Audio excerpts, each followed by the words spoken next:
uma ponderação. Eu entendo quando vocês falam, eu acho que ninguém tem que vitimizar criminoso nem nada. Acho que existe essa questão social, são questões diferentes, mas talvez ela esteja na raiz também dessa criminalidade de jovens que moram na periferia ou moram nas favelas, que não têm acesso a determinados bens e acabam sendo cooptados por essa organização criminosa. Então, acho que existe essa frente de batalha também, como existe a frente de batalha de impunidade. Eu acho que são frentes de batalha que podem andar concomitantemente, podem caminhar juntas e são frentes de batalha diferentes. Eu acho que a gente não pode atuar só numa, né? Falar impunidade, não. Tem que se trabalhar na questão social também e da desigualdade social, como o Diógenes levantou aqui, que está na raiz, sim, da falta de oportunidade de muitos desses jovens que acabam cooptados pelas organizações criminosas, se não nas favelas ou na periferia, mas depois nos presídios. E também tem que se endereçar a questão da violência da polícia, porque muitos jovens desses morros e crianças acabam mortos em confronto entre policiais e bandidos e muitas vezes por armas de policiais, né, como a menina Ágata e mil outras aqui que a gente recorda no Rio de Janeiro. Eu nunca vi um estudo, Amanda, até hoje, que relaciona a pobreza com criminalidade, né? Ou seja, a pobreza gera criminalidade. Não, exatamente, né, Lacombe? A gente tem que lembrar, como já disse o próprio Diógenes, que a imensa maioria nessas comunidades mais pobres é formada por gente honesta, trabalhadora. Isso é o povo brasileiro, né? Então é óbvio que é uma escolha moral. É óbvio que é uma questão, às vezes, até de ideologia, por isso me preocupa essa mentalidade romântica e esquerdista, né? O herói revolucionário, né? O marginal é o herói revolucionário. E combater excessos de polícia é uma coisa, né? Toda função vai ter os seus frutos podres, toda a área de atuação. Agora, é muito diferente do que a gente vê nessa turma do direito dos manos, como chama, né? Aqui nos Estados Unidos também esse troço chegou com força. Antifa, Black Lives Matter, falando em tirar recursos da polícia. Isso prejudica quem? Isso prejudica os mais pobres, né? Agora, eu quero lembrar que o maior terrorista de todos da Al-Qaeda, o Bin Laden, era um milionário, saudita, herdeiro, né? O Marcola era um sujeito de classe média, média alta. Então, vários vieram da classe média, dessas lideranças de grupos criminosos, né? E sobre a democracia, a gente tem que lembrar também que é verdade, né? Desidrataram totalmente esses projetos.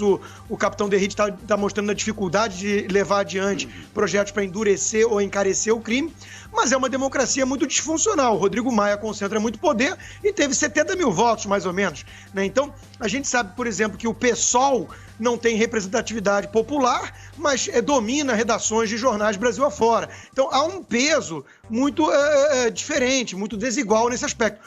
O Estatuto do Desarmamento foi reprovado pela população e foi adiante no Congresso. Então nós não temos voto distrital, nós não temos uma proximidade maior entre eleitor e representante. Nós temos uma democracia muito disfuncional. Se for averiguar lá fora, eu não tenho dúvida que o povo é muito mais conservador e quer endurecer com bandido, sim. Até porque, se é fato que existem maus policiais, pode ter certeza que existem muitos maus jornalistas também. Tem uma outra colocação aqui para fazer. Eu acho que a gente falou um pouco de desvio de condutas de policiais e eu quero perguntar a vocês dois o que pode ser feito para mudar o treinamento e a cultura da polícia, porque embora o capitão Derrite diga que são desvios de conduta e que esses maus policiais são investigados e são afastados, eu acho que às vezes é mais do que um desvio de conduta. Às vezes eu acho que é uma cultura muito violenta na polícia e a gente vê nas abordagens, principalmente na abordagem de pretos e pobres na periferia, nas favelas no Rio de Janeiro, como eu disse, crianças que acabam morrendo pelo armamento da polícia. Isso não é mau jornalismo, é bom jornalismo apontar esses desvios de conduta que eventualmente são uma cultura policial e também não é tabu nenhum falar sobre isso e o que pode ser mudado e aperfeiçoado na cultura e no treinamento policial. Olha, eu acho que a sua visão, Amanda, com todo respeito, está completamente equivocada. Vou falar da Polícia Militar, que é a minha base, minha formação. Eu, jovem, passei na FUVEST com 18 anos e fui fazer academia militar lá. A Polícia Militar que tem mais grade curricular, carga horária de direitos humanos na sua formação é a Polícia Militar de São Paulo.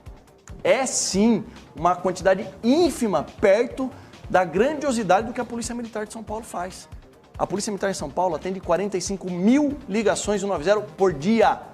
Não é desmerecer o trabalho da polícia de forma alguma. Vocês sei, fazem um trabalho heróico em muitos momentos. Disso. É só para apontar. Eu só estou colocando um contraponto. Posso acrescentar só um fator para análise do capitão Derrite? É porque eu vejo muita gente falando, né, que é uma atuação diferente, por exemplo, na favela. Eu estou falando do Rio de Janeiro, por exemplo, onde eu vivi 38 anos.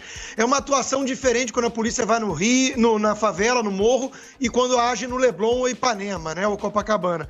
E também gostam de falar que contar número de pessoas que foram mortas pela polícia.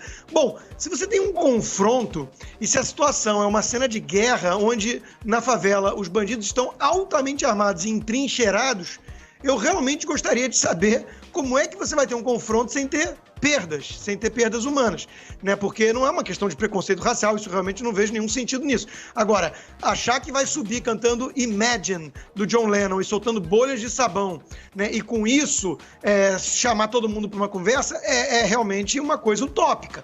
Então, se você é recebido a chumbo nesses morros, onde os bandidos estão entrincheirados, eu não consigo ver realmente como condenar a polícia por uma truculência maior em relação à troca de fogo. Constantino, as perdas humanas às quais você se refere são crianças que morrem em confronto, são crianças que morrem vítimas de balas perdidas e muitas vezes essas balas são da polícia. E não, as investigações muitas vezes mostram isso. Eu discordo, sabe por quê? Porque o que tem espaço na mídia, com todo respeito a vocês aqui, mas na grande mídia o que tem espaço é somente quando existe um erro do policial.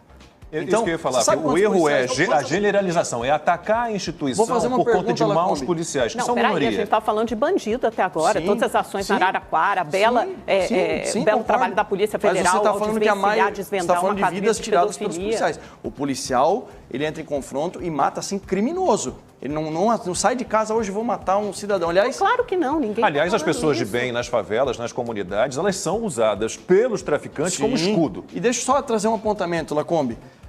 O que tem espaço na grande mídia, quando acontece uma falha policial. Alguém aqui sabe quantos policiais morreram esse ano em serviço?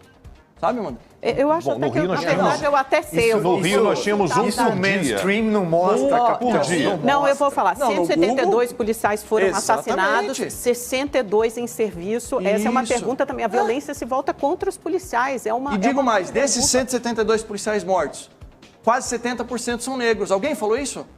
Não fala que o policial militar, atua contra o pobre negro da periferia. Não, tivemos uma capa da Folha de São Paulo esse fim de semana dizendo que ótimo, então a gente precisa ter mais capas mostrando a verdade. É evidente que não podemos puxar uma questão racial quando tem um confronto de guerra, cena de guerra numa favela. Se alguém achar que o policial vai lá por racismo e uma bala perdida, né? Aliás, o nome já diz, é uma bala perdida. Ela atinge, e é uma tragédia sempre, óbvio, mas ela atinge uma criança, ninguém consegue colocar de forma racional, pelo menos, cor ou raça nessa equação. É uma coisa que foge a qualquer lógica, né? Mas ninguém está colocando, só está colocando as crianças que acabam morrendo vítimas desses confrontos, ou de quando os policiais sobem os morros. E a minha pergunta foi, acho que é uma pergunta legítima, simples, até o capitão Derrite estava respondendo, sobre o que pode ser melhorado e aperfeiçoado na cultura complemento em cima disso. Eu vejo muita pertinência na sua pergunta, no sentido de que, de vez em quando, acontecem algumas tragédias perpetradas por maus policiais, porque não seguiram os procedimentos da instituição, não seguiram os regulamentos, não observaram a lei, e isso ganha muito impacto midiático. Mas faço minhas palavras do deputado capitão Derrite, que a esmagadora maioria dos policiais que estão aí estão para bem servir e servem muito bem a instituição, só que não tem resposta da mesma natureza quando acontece uma tragédia. Só para você ter uma ideia, em cima do assunto que nós estamos tratando hoje aqui, nessas operações ultraviolentas, que é assim que a polícia denomina o que aconteceu em Araraquara, existe um plano de contingência para lidar com isso. Para você ter uma ideia, Amanda, a polícia, a primeira coisa que ela faz é chegar com tranquilidade no local para evitar que o policial morra por conta dessa contenção que os próprios criminosos fazem e para evitar ao máximo gerar lesões em terceiros inocentes, porque acontece em área urbana isso daí. A polícia tem já como estratégia, alinhada aquilo que o deputado capitão Derrite falou, que é procurar preservar as pessoas de bem, não fazer o confronto. Deixar os criminosos, criar uma marola, criar um certo incômodo para os criminosos saírem dali e na segunda etapa, sim, pegar lá na rodovia, na hora da fuga. Justamente por conta dessa orientação. Uma polícia boa é orientada para proteger o cidadão. Pegar o bandido é segundo plano, faz parte também. É assim que nós atuamos. O que o Congresso tem feito para reprimir a atuação de facções criminosas nos estados? O que o Congresso pode fazer e tem feito? A nossa obrigação é alterar a legislação. Veja, esse exemplo aí do cangaço, aí dessa ocorrência de Araraquara. A nossa tentativa no Congresso, nesses 2 anos, foi equiparar esse tipo de crime, de furto a caixas eletrônicos utilizando explosivo, ao crime de terrorismo. Mas posso fazer um parêntese, capitão? Claro, se eu estiver equivocado, o senhor me corrija, tá? A impressão que eu tenho, e eu acompanho a atividade legislativa há um bom tempo, é que esses projetos, eles já param na comissão, eles já param na origem. Se eu estiver errado, você me corrija. Eles não chegam nunca ao plenário. Então, porque essa militância ideológica dos partidos de esquerda, e eles têm, quando tem ali a eleição do presidente da Câmara, tem também a escolha de que partido indica deputado para qual comissão. É isso. E eles já minam essas comissões justamente para que esses projetos morram ali, embrionários. Você está parcialmente correto. Eu vou te trazer uma informação. Isso acontecia em legislaturas anteriores. Eu acho que a esquerda nem tem toda essa força hoje em dia, né? Infelizmente tem por nas causa... comissões. Infelizmente tem, por quê? O combinado da esquerda para apoiar o Rodrigo Maia foi justamente essas pautas não deixar pautar no plenário. Nas comissões a gente avançou muito. Eu fui vice-presidente... Mas o pacote anticrime foi pautado, foi votado. Ele foi destroçado, né? Ele foi completamente desidratado. Sim, mas aí é o processo legislativo, né? A gente vive numa democracia, que a gente vai fazer. Também concordo em partes, Amanda. Você tem razão em partes do que você fala. Mas o que o Silvio falou, nas comissões a gente conseguiu um êxito muito grande. Só que o regimento interno da Câmara dos Deputados fala o seguinte: o que vai ser pautado no plenário é um poder absurdo na mão do presidente da Câmara, e com o Rodrigo Maia, infelizmente, nenhum projeto de lei significante para a segurança pública foi pautado. Nas comissões avançamos. Eu fui vice-presidente da Comissão de Segurança Pública, mas parava no plenário, não era colocado para votar. Eu não ligo de perder na votação. É isso que a Amanda falou, por isso que eu falei concordo em partes. Democracia existe para isso. Eu não ligo de perder no voto, mas vamos votar. Vamos ver a população pressionando os deputados, que o deputado morre de medo de rede social. Aqueles que defendem esse tipo que idolatram o bandido. Eu não ligo de perder no voto, mas infelizmente nem no plenário esses projetos chegam a ser. Lacombe, é um prazer falar sobre isso. E isso é a pauta que importa para o Brasil, né? Segurança, emprego, não é ideologia de gênero, legalizar droga, essas coisas que estão na cabeça aí dos progressistas. Precisamos endurecer pena, acabar com a impunidade e lembrar que a polícia deve ser valorizada. Infelizmente, a gente romantiza demais ainda a bandidagem no Brasil.